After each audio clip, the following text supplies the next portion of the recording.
श्री स्वामी समर्थ. सर्व स्वामी भक्तांचे पुन्हा एकदा खूप खूप मनापासून स्वागत आहे. स्वामी भक्तांनो, आज हा अनुभव जो कोणी भाग्यवान असेल तोच ऐकणार आहे. कारण प्रत्येकाच्या आयुष्यामध्ये अशी वेळ ही येतच असते आणि जेव्हा आपल्या आयुष्यात अशी वेळ येते त्यावेळेस आपण काय केलं पाहिजे आणि जर स्वामींच्या सेवा केल्यानंतर आपल्या मनातील जे निगेटिव्हिटी आहे, जे काही वाईट विचार येतात ते सर्व काही दूर जाण्यासाठी आपल्याला काय करायला पाहिजे, सेवेमध्ये मन लागण्यासाठी, हे सर्व काही आपल्याला या अनुभवातून शिकायला मिळणार आहे. त्यामुळे हा अनुभव अगदी शेवटपर्यंत आज प्रत्येक स्वामी भक्ताने बघावा. चला तर मग या सुंदर अशा अनुभवाला सुरुवात करूया. तत्पूर्वी तुम्ही जर आपल्या चॅनलवरती नवीन असाल तर सबस्क्राईब करायला विसरू नका. कारण असेच रोज स्वामी आईंचे नवीन नवीन अनुभव या चॅनलवरती येत असतात. आणि तुम्हाला देखील असेच काही अनुभव असतील तर आपल्या व्हॉट्सअप ग्रुपला तुम्ही आपला अनुभव शेअर करू शकता. त्याची लिंक डिस्क्रिप्शन बॉक्समध्ये दिलेली आहे. आणि आपल्या चॅनलवरती रात्री 9 वाजता संकल्पित 12 लाख तारक मंत्राची सेवा ही रोज सुरू आहे. या सेवेमध्ये देखील प्रत्येक स्वामी भक्ताने सहभागी व्हायचं आहे. ताई म्हणतात, सर्वप्रथम सर्वांना श्री स्वामी समर्थ. अनंतकोटी ब्रह्मांड नायक राजाधिराज योगीराज परब्रह्म भगवान श्री स्वामी समर्थ महाराज यांच्या चरणी त्रिवार वंदन. स्वामी भक्तांनो, आज मी तुम्हाला माझ्या आयुष्यातील खूप मोठे अनुभव सांगणार आहे. तसे तर स्वामी आयुष्यात आल्यापासून खूप सारे अनुभव आले आहे, पण त्याच्यातील जे काही अनुभव मला असं वाटतं की या अनुभवातून एका माझ्या ज्या कोणी ताई बहिणी असतील त्यांना देखील या संकटातून बाहेर निघण्यासाठी मार्ग मिळावा या हेतूने हा अनुभव सांगत आहे. स्वामी भक्तांनो, माझे नाव सीमा देसाई असे आहे. मी पुणे येथील रहिवासी आहे. आमचे मूळ गाव बीड येथील आहे, पण आम्ही जॉबनिमित्त पुणे येथे राहतो. माझे 2 मुलं, माझे मिस्टर आणि मी, अशी आमची छोटीशी फॅमिली पुणेमध्ये राहतं. सुरुवातीला स्वामी काय, स्वामींची सेवा काय, कशी करतात काहीच माहीत नव्हतं, गंध देखील नव्हता. पण मी गजानन महाराजांना फार मानायची. गजानन महाराजांची मी सेवा करत होती. आणि काय झालं स्वामी भक्तांनो, अचानक माझ्या आयुष्यामध्ये खूप सारे संकट हे निर्माण झाले आणि काय होत होतं कळत नव्हतं. आणि त्या दरम्यान काय झालं की मी महाराजांना विनंती करत होते, गजानन महाराजांना, की मला काय होतंय. कारण मला प्रचंड त्रास होत होता की मला कामावर जाऊ वाटत नसायचं, खूप झोप यायची, त्यानंतर सेवा देखील होत नसायची, कंटाळा यायचा, आळस यायचा, मला काय करावं तेच कळत नसायचं. आज एक आजार असला की उद्या दुसरा आजार जडत होता. रिपोर्ट तर नॉर्मल येत होते. हॉस्पिटलची पायरी चढून चढून मला कंटाळा आला होता. गोळ्या खाऊन खाऊन देखील कंटाळा आला होता. मी अक्षरशः खूप वैतागली होती. मी असंच मग शेगावला गजानन महाराजांच्या दर्शनासाठी गेले. मला काहीच माहीत नाही. बाबांची आरती वगैरे झाली त्यावेळेस मी बाबांना बोलले की बघा, मला काहीच माहिती नाही माझ्या आयुष्यात असं का बरं घडत आहे, काय नाही. माझा तुमच्यावरती विश्वास आहे. मला योग्य मार्ग दाखवा, काहीतरी माझ्या आयुष्यात घडवा, हे मला बंद करायचं आहे, असं मी त्यांना विनंती केली. त्या दरम्यान काय झालं की मला एक ताई भेटल्या आणि त्या ताई भेटल्या. आमचा थोडासा संवाद झाला. तर मी त्यांना सहज माझं नाव विचारलं तर त्यांनी मला त्यांचं नाव सांगितलं. आणि विशेष म्हणजे जे माझे रिलेटिव्ह आहे त्यांचंच सेम नाव त्यांनी घेतलं. त्यामुळे मला कुठेतरी क्लिक झालं की सेम नाव, कारण आडनाव देखील सेम, नाव देखील सेम, हे कसं शक्य आहे. मला क्लिक झालं की मी बाबांना आत्ता जे काही मागितलं की मला कोणी काही करतंय का, मला थोडासा क्ल्यू द्या, काही द्या. आणि खरंच त्यांचं नाव आल्यानंतर मला कळालं आणि मग माझ्या मनामध्ये ते बसूनच गेलं. कारण त्या आमच्याशी वरवर खूप छान वागत होत्या, पण त्यांना खूप म्हणजे देवलशी त्या खूप करायच्या. त्यामुळे मला अगोदरच भीती वाटत होती. पण बाबांनी मला तिथे नाव सांगितल्यानंतर मला पूर्ण 100% खात्री पडली की यांनीच मला काहीतरी केलेलं आहे. हे कळाल्यानंतर मला आता कुठेतरी मार्ग सापडायचा होता. मग त्यांना म्हटलं की तुम्हीच काहीतरी मला सांगा. आणि मग मला स्वप्नामध्ये स्वामी महाराजांचे दर्शन होऊ लागले. स्वामी महाराज दर्शनात मला दिसू लागले. हे का बरं दिसत आहे, वटवृक्ष दिसायचं, त्यानंतर औदुंबराचं झाड दिसायचं, दत्त महाराज दिसायचे, स्वामी दिसायचे, मला काहीच कळत नव्हतं. मग मी एक जे काही आमच्या शेजारच्या ताई होत्या त्यांना विचारलं की मला असे असे स्वप्न पडते. त्यावेळेस त्या म्हटल्या की गजानन महाराज तुला स्वामींची सेवा करायला सांगत आहे.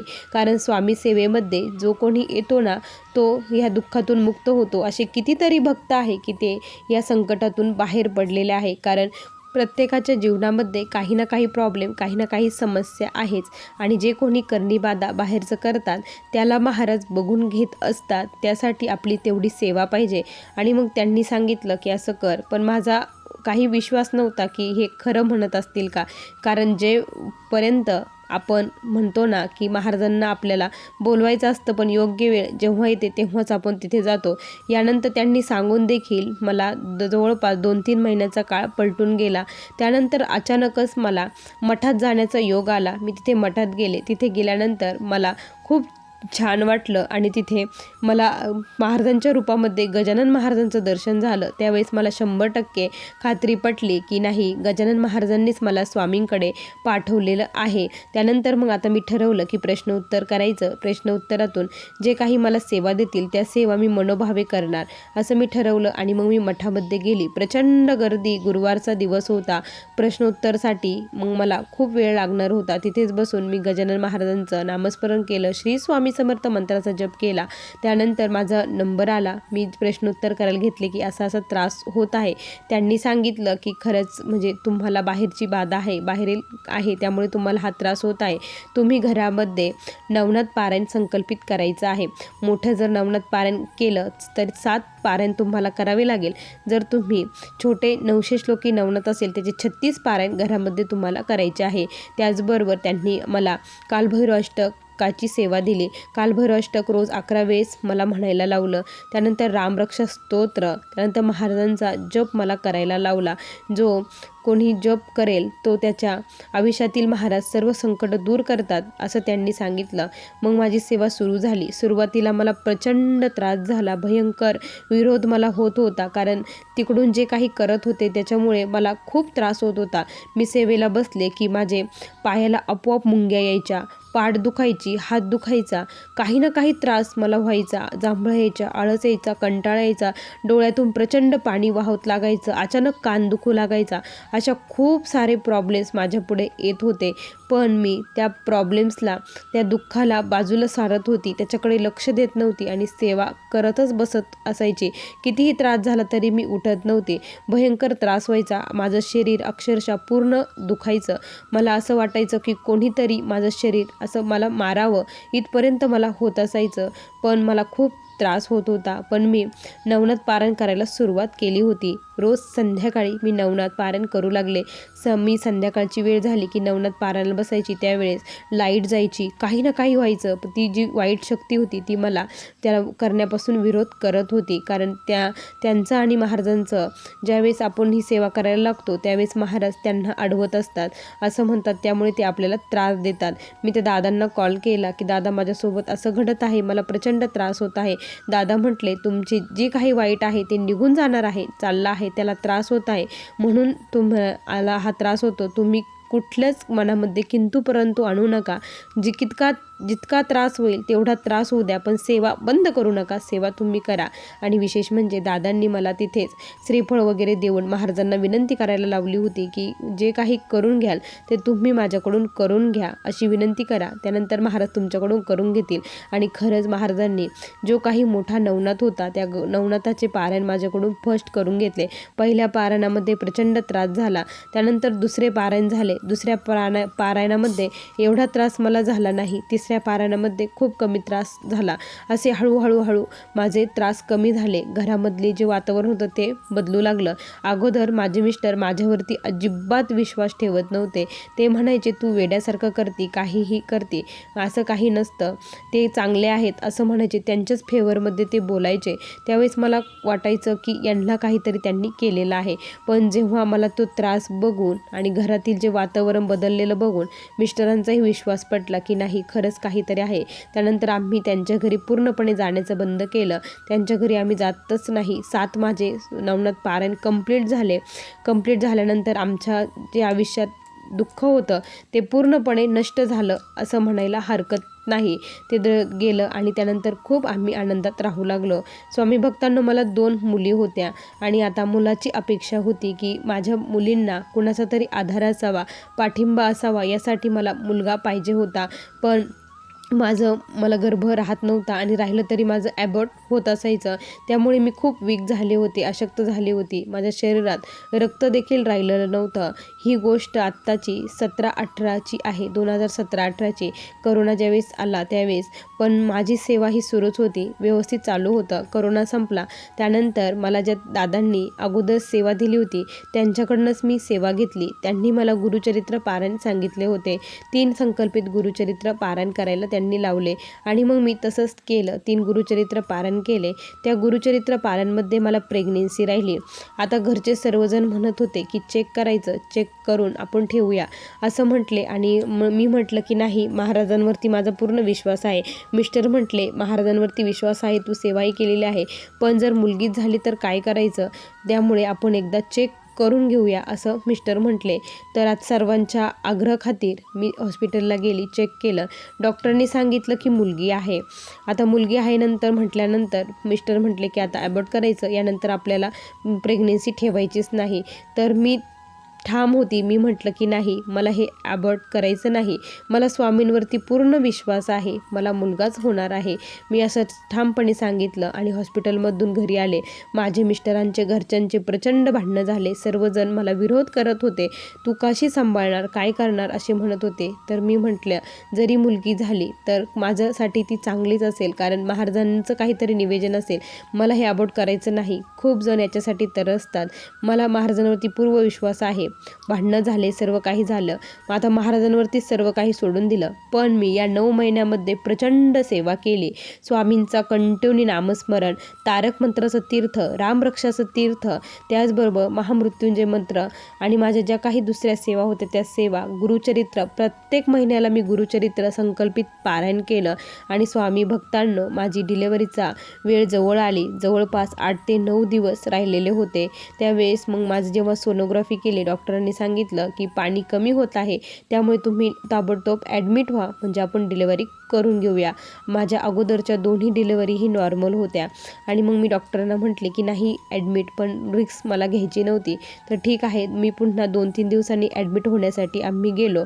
हॉस्पिटलला ॲडमिट झालो. तरी देखील मला महाराजांवरती पूर्ण विश्वास होता आणि मला सर्व काही व्यवस्थित होणार माहीत होतं. घरचे सर्वजण खूप नाराज होते की हिना हा खूप मोठा आयुष्याचा निर्णय घेतलेला आहे, त्यामुळे ते सर्वजण नाराज होते. मिस्टर देखील खूप नाराज होते माझ्यावरती. पण आता काय करणार, माझ्या हट्टापायी त्यांनाही काही करता आलं नाही. मग आम्ही काय केलं, मला ॲडमिट वगैरे केलं. मला कळेचे इंजेक्शन वगैरे दिले आणि मला पेन सुरू झालं.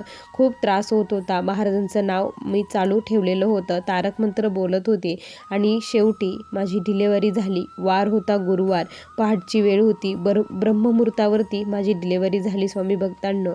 आणि डिलेवरी झाल्याबरोबर मी डॉक्टरांना विचारलं की मला काय झालं. डॉक्टरांनी सांगितलं जे तुम्हाला पाहिजे होतं तेच झालं. मी म्हटलं नेमकी काय झालं, मला एकदा सांगा ना. डॉक्टरांनी सांगितलं की तुम्हाला मुलगा झाला आहे.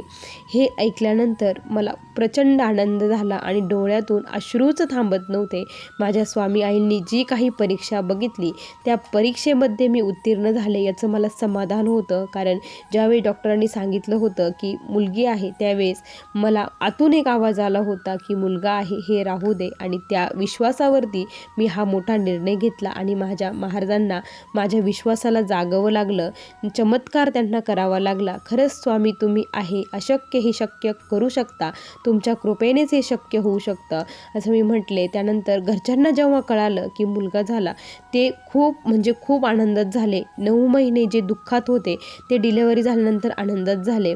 सर्वजण म्हणू लागले खरंच तुझे महाराज आहे आणि तुझी श्रद्धा, भक्ती, भाव होता, त्यामुळे तुला चमत्कार मिळाला आहे, तुला ही अनुभूती मिळाली आहे. मिस्टरांनी देखील महाराजांपुढे नतमस्तक झाले. महाराजांपुढे त्यांनीही लोटांगण घेतले, साष्टांग दंडवत त्यांनी घातला. घरातील सर्वजण खूप आनंदित झाले. मीही आनंदित खूप. महाराजांचं मला काय करावं तेच कळत नव्हतं. मग 1.25 महिना झाल्यानंतर मी महाराजांच्या दरबारामध्ये खूप सारे पेढे वाटले, सर्व काही केलं. सर्वांना सांगितलं की असा चमत्कार घडला.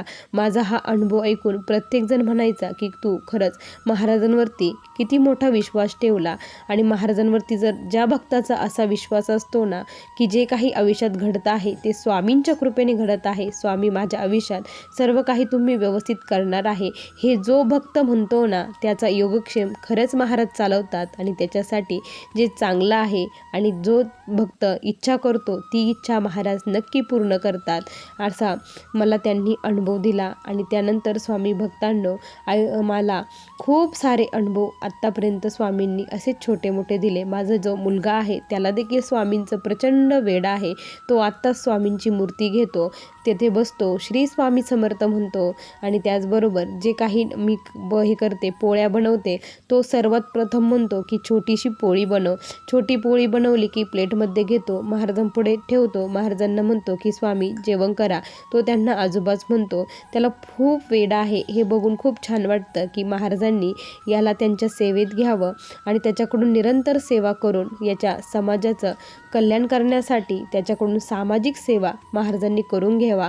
जे कोणी दुःखित पीडित आहे त्यांच्यापर्यंत त्याला पोचवावं. महाराजांचा हा राजमार्ग प्रत्येक स्वामी भक्ताला कळावा. जे कोणी दुःखात असेल त्याला दुःखमुक्त करण्यासाठी हा मार्ग खरंच खूप सोपा आहे. महाराजांना दांभिक भक्ती आवडत नाही. अंतःकरणापासून श्री स्वामी समर्थ या मंत्राचा जर जप केला तर आपल्या सर्व समस्या हे निवारण होत असेल. भले काम असेल, खूप असेल, आपल्याला बसायला वेळ नसेल, महाराजांचं काही करायला वेळ नसेल, पण श्री स्वामी समर्थ मंत्र चालता फिरता उठता बसता कामात जरी म्हटला तरी खूप आहे. ज्यावेळेस आपल्या मंत्राचे हे 1 लक्ष जप पूर्ण होतो त्यावेळेस कुठलीच समस्या आयुष्यामध्ये राहत नाही. महाराजांना सांगायचं आहे की तुम्ही काउंट करा, मला काउंट करता येत नाही, तुम्ही काउंट करा, मी फक्त म्हणण्याचं काम करणार आहे. महाराज आपल्या मंत्राचा हिशोब बरोबर ठेवत असतात. अशा प्रकारे प्रत्येक स्वामी भक्ताने सेवा करायची आहे आणि दुःखातून मुक्त व्हायचं आहे. या माझ्या ताईंना जो काही अनुभव आला तो खरंच खूप सुंदर होता. श्री स्वामी समर्थ. बघा स्वामी भक्तांनो किती सुंदर अनुभव आहे. तुम्हाला हा अनुभव कसा वाटला नक्की कमेंटमध्ये कळवा. पुन्हा भेटूया अशा सुंदर अनुभवासोबत. तोपर्यंत सर्वांना श्री स्वामी समर्थ. जय जय स्वामी समर्थ. श्री गुरुदेव दत्त.